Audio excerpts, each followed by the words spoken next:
네, 이어서 비트코인 상황도 좀 짚어보도록 하겠습니다. 잘 올라갔어요. 22,500달러까지 안도랠리를 펼치다가 지금 살짝 저항받고 있는데 22,500달러 위로 올라서면, 그러니까 22,800달러까지 돌파를 하고 나면 이제 25,000달러까지 리테스트를 할 수 있다. 뭐 이런 전망들이 지금 많이 나오고 있는데, 어쨌든 뭐 하루 사이에 SVB 사태에 추가적인 악재를 막기 위한 미국 정부의 이 구제금융 방안이 공개가 되면서 비트코인 등 암호화폐들이 지금 안도랠리를 펼치고 있습니다. 관건은 이제 이런 흐름을 계속 이어갈 수 있을까? 그래서 우리가 그렇게 바라고 기대하고 정말 어렵다라고 확인이 됐던 25,200달러 부근의 200주 이동평균에 대한 돌파가 이번에는 이루어질 수 있을 것인가? 이런 게 지금 상당히 중요하죠. 이제 이번 주에 공개가 되는 인플레이션 데이터와 고용 데이터들의 결과에 따라서 3월이 안도랠리 방식으로 시원하게 의미 있게 마무리가 될지가 이번 주에 큰 방향성이 이제 결정되지 않을까, 그렇게 생각할 수 있는 뭐 그런 상황입니다. 투자 심리도 확 올랐죠. 예, 사실 33까지 공포 단계로 확 떨어졌었는데, 이게 지금 미국에서 어쨌든 악재가 호재성 소재로 급변을 하게 되면서 중립 단계 49, 거의 딱 지금 중간 단계까지 올라섰고, 비트코인 도미넌스도 지금 보시면 아시겠지만 소폭 반등했어요. 그래서 이 44%대 언저리까지 지금 올라가 있는 그런 상황입니다. 여기서 조금 받아줘서 그냥 25,200달러까지 한 방에 좀 올라가 줬으면 좋겠는데, 조금 아쉽지만 어쨌든 전반적으로 투심도, 비트코인의 시장 지배력도 조금은 개선된 모습을 우리가 확인할 수가 있습니다.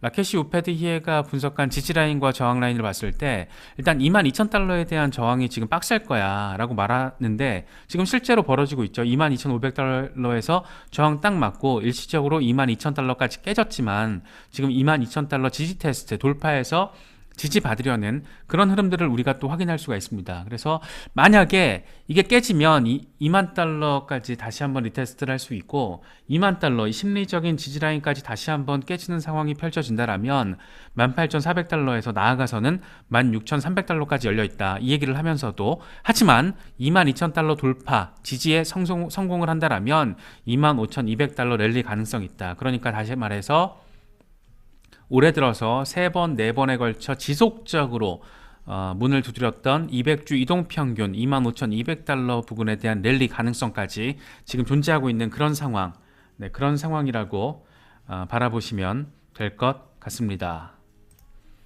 이것도 되게 웃겼어요. 저 이거 가짜인 줄 알고 제 바이낸스 차트 들어가서 다시 확인해 봤거든요. 진짜더라고요. 이 9월 29일 이후에 USDC 비트코인 페어가 거래가 중단됐었대요. 전 이것도 모르고 있었어요. 저는 바이낸스에서 USDT로 하거든요. 그래서 USDC 페어가 거래가 안 되는 건지도 몰랐는데, 어쨌든 9월 29일 이후에 처음으로 활성화가 됐는데 5만 달러 일시 터치해버렸어요. 와, 이거 뭔 상황이지?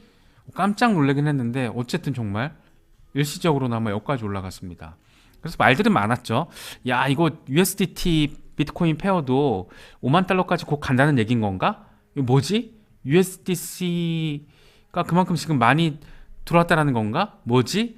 근데 지금 상황에서 생각을 해보면 USDC를 가지고 있는 사람들이, USDC가 디패깅이 심화되는 이번에 그 며칠 어마어마한 공포를 겪은 홀더들이 비트코인으로 전환을 하려고 했던 거죠. 그래서 제가 보기에는 딱 그거밖에 없어요. 갑자기 USDC를 가지고 있는 스테이블 코인 홀더들이 우르르 몰린 거지. 야, 안 되겠다. 안전자산 비트코인과 이더리움으로 갈아타야겠다 싶어서 한꺼번에 지금 몰려서 비트코인에 대한 매수세가 달라붙은 거죠. 그래서 이거는 사실 제가 오전 영상에서 길어질 것 같아 갖고 말씀을 안 드렸는데, 원인은 딱 하나입니다. 디패깅으로 불안전성을 키웠던 USDC가 비록 이 패깅 상황이 나아지고 있지만 불안한데 가장 안전한 비트코인으로 몰려야겠다. 그래서 그냥 이렇게 된 거죠. 순간적으로 5만 달러까지 올라가는 이런, 와, 어마무시한 상황이 일시적으로 펼쳐지기도 했습니다. 스탁머니 리잘트 같은 경우에는 야, 이거 삼각 상승 패턴 아주 예쁘게 마무리가 됐고 심지어 급등까지 했어. 이런 거 보면 이게 사실 이번 급등은 차트적이라기보다 차트적으로 완성되는 시점에서 이슈적으로 미국의 구제금융안이 나와주면서 팍 올라간 거거든요. 그러니까 굉장히 이런 게 지금 우리가 XRP에 대해서 기대하고 있는 거죠. 이따가 저희가 한 번 더 정리하겠지만, XRP가 지금 차트가 좋거든요. 이 차트의 마무리와 동시에 이 소송 이슈가 긍정적으로 빡 터져주면 빡 올라가는 거죠. 예, 그런 것처럼 이것도 지금 비트코인 이번 상황도 차트적인 흐름과 이슈적인 재료가 아주 의미 있게 시너지를 낸다. 그 결과다. 예, 그렇게 바라볼 수 있어요. 그래서 1시간 차트, 2시간 내내 올랐다라는 거죠. 이게 지금 1시간 차트니까. 네. 상당히 재밌는 상황이 오늘 아침에 지금 펼쳐진 겁니다. 인컴샤크는 야, 베어 트랩이었어. 그거 봐. 반등한다고 했잖아. 2만 달러 아래에선 샀었어야지. 이번에 2만 달러 아래에서 매수를 못했으면 그거는 더 떨어지면 어떡하지? 라는 그런 감정 불안에 휩싸였기 때문이야.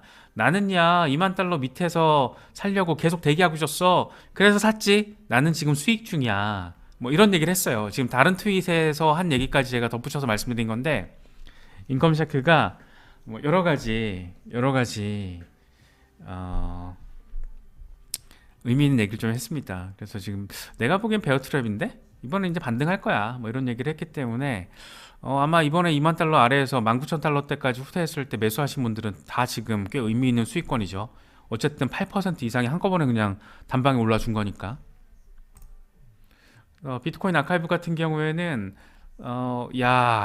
딱 이 실리콘밸리 뱅크 SVB가 콜랩스한 지 딱 3일 만에 봐봐. 그러니까 이 사람이 하고 싶은 건 이 얘기인 거죠. 이 비트코인은 이 정도로 힘이 있어. 영향은 받지만 결국엔 바로 회복하잖아. 그만큼 안전 자산으로서의 가치가 있는 거야. 역량이 있는 거지. 사람들이 그 가치를 믿고 있는 거라는 거는 이런 걸 통해서도 확인할 수 있어. 뭐 이런 얘기를 하고 있는 게 아닐까 전 생각을 했어요.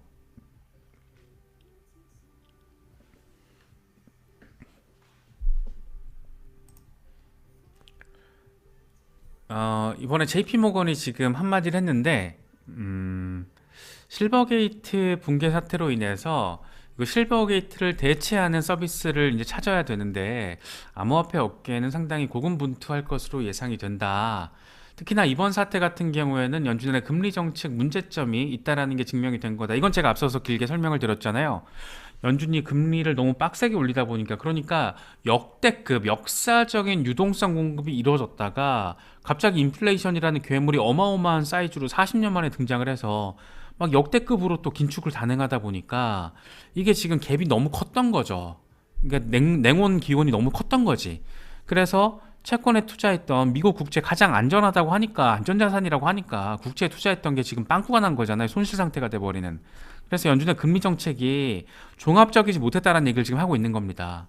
디테일하지 못했고 금융산업 전반에 악재가 될 수 있다는 것까지 사전에 파악하지 못하고 긴축 인플레 파이터 인플레 파이터 이것만 노래를 하다가 지금 미국 금융 시스템 이번에 무너질 뻔한 거야. 뭐 이런 얘기를 지금 하고 있는 게 아닌가라고 생각이 됩니다.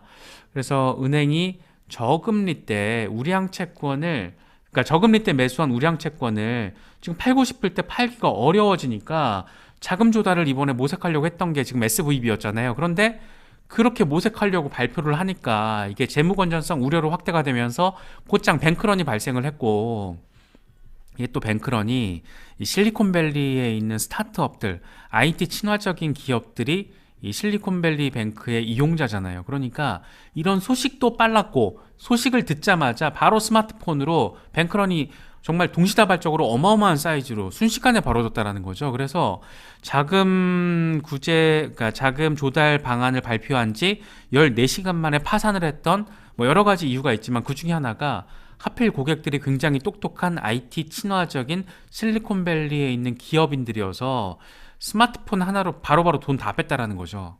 그래서 뱅크런이 정말 유례 없이 빨리 발생했다라는 거예요. 유례 없는 규모로.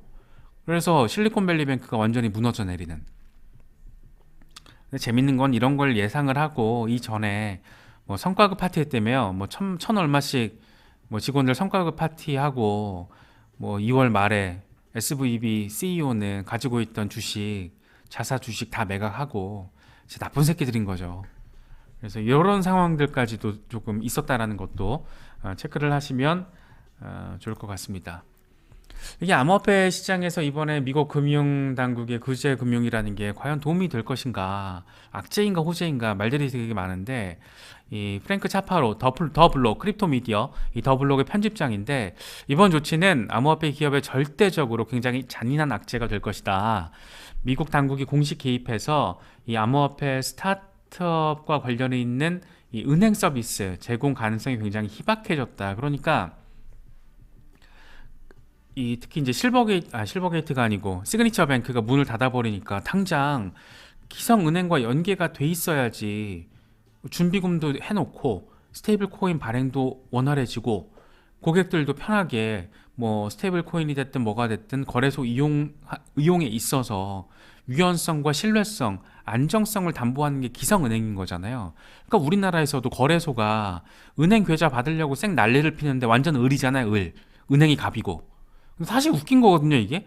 거래소가 더 안전해. 지금 약간 이 역설적인 상황이 펼쳐지는 건데, 은행이 껴야 된다라고, 실명 확인 계좌가 있어야 된다라고 제도적으로 압박을 하니까 거래소 입장에서는 은행과의 관계가 굉장히 중요할 수밖에 없잖아요. 그래서 사실 은행이 더 이득이지, 그렇지 않나요?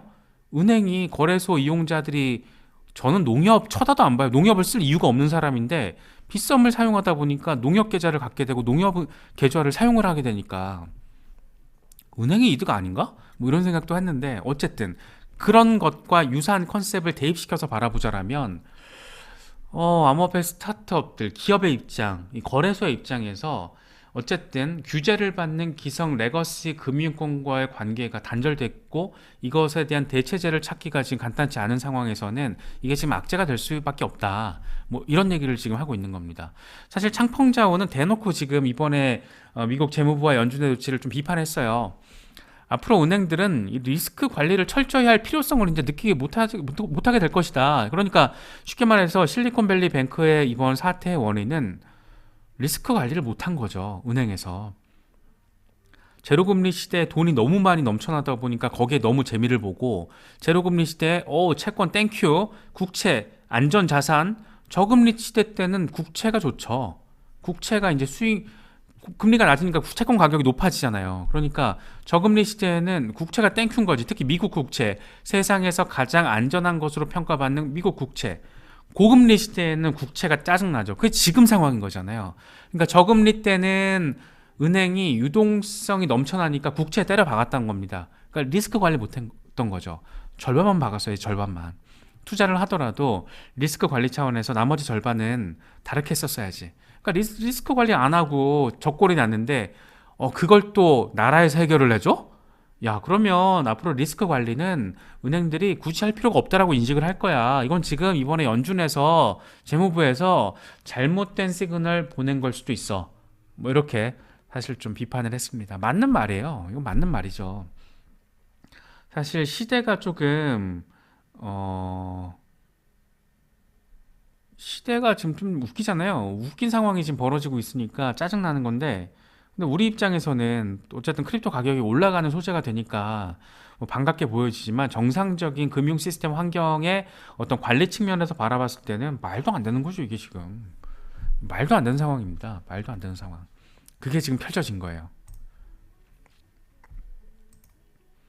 이 와중에 우리의 게리 겐슬러 쭈꾸미 대가리 아저씨가 별도의 SEC 공식 성명을 발표를 했습니다. 이 사람이 진짜 정치적인 야욕이 강하다라는 걸 볼 수 있는 게 이런 거예요. 그냥 여기 SEC라고 박아도 되거든요. 왜냐하면 연준에서 이번에 뭘 발표하고 250억 달러 구제금융을 발표를 할 때 제롬 파월 의장이 발표했다라고 안 하잖아요. 연준이 발표했다라고 하고, 재무부가 어떤 조치를 취했을 때 재무부가 조치를 취했다라고 하지 제닛 옐런 장관이 조치를 취했다라고 하지 않거든요. 근데 이 양반은 지가 했다라고 해. 지가 항상 본인 스스로를 드러내는 거를 엄청 병적으로 좋아하는 것 같아요. 이 정도면은 정무 감각이 좋다가 아니고 거의 정치 괴물이 된 게 아닌가, 뭐 그런 생각도 전 좀 얼핏 들더라고요. 그래서 이번에 어쨌든 미국의 규제 당국의 공동 성명서 발표에 SEC는 빠졌습니다. SEC 잘한 거 없죠. 이런 상황, 미국 은행의 재무 건전성 상황 같은 거 사전에 포착을 못했으니까. 그러니까 이들이 말하는 규제라는 게 합법적인 규제라는 게 SEC 규제 권한 안으로 들어오라는 게 얼마나 이 허울없는 진짜 공허한 주장인지가 사실 이번에도 증명이 된 게 아닐까 싶습니다. 우리는 모든 형태의 위법 행위를 적발하고 또 기소하는 데 주력하고 있어. 법인이 됐든 개인이 됐든 증권법 위반을 적발을 하면 조사에 착수하고 집행 조치를 하고 있어. 그러니까 바로 기소를 하고 있어. 빡세게 하고 있다. 앞으로도 열심히 하겠습니다. 뭐 이렇게 지금 대통령까지 등판을 하다 보니까 가만히 있을 수는 없었겠죠. 근데 꼭 이렇게 SEC가 열심히 하고 있다라고 해야 되는데 게리 겐슬러가 이렇게 하고 있다라고 하니까 진짜 짜증나죠, 바라보고 있으면. 앞서 JP모건이 은행들 스타트업들 뭐 거래소들 암호화폐 기업들 대체은행 찾기 쉽지 않을 거야 뭐 이런 얘기를 했는데 어쨌든 서클에서는 곧장 지금 엄청 급하죠. 서클 입장에선 망할 수도 있는데 그런 위기 상황이 되다 보니까 곧바로 파트너 하나 물었습니다. 이 크로스리버 뱅크라는 곳을 물었고 어떤 곳인지 모르겠어요. 전 처음 들어봤는데 어쨌든 그래서 이 달러 디페그가 클로즈 끝났다라고 얘기를 하면서 이제 크로스리버 뱅크를 통해서 자동화 USDC 발행 그리고 달러 상환 서비스 이제 사용할 수 있습니다. SVB가 보관하고 있는 USDC 준비금 33억 달러인데 이 3월 13일 오전 그러니까 월요일 은행 업무가 시작이 되면 그때부터 접근 가능합니다. 그러니까 이제 너무 걱정하지 마시고 이제 디페그 사태는 끝났다라고 바라보시면 됩니다. 뭐 이렇게 조금 입장을 밝히면서 이번에 리스크가 해소가 됐다. 뭐 이런 얘기들을 지금 하고 있는 겁니다. 재밌죠? 재밌는 상황, 되게 아이러니한 상황들이 지금 펼쳐지고 있습니다. 이런 상황들도 조금 참고하시면 좋을 것 같고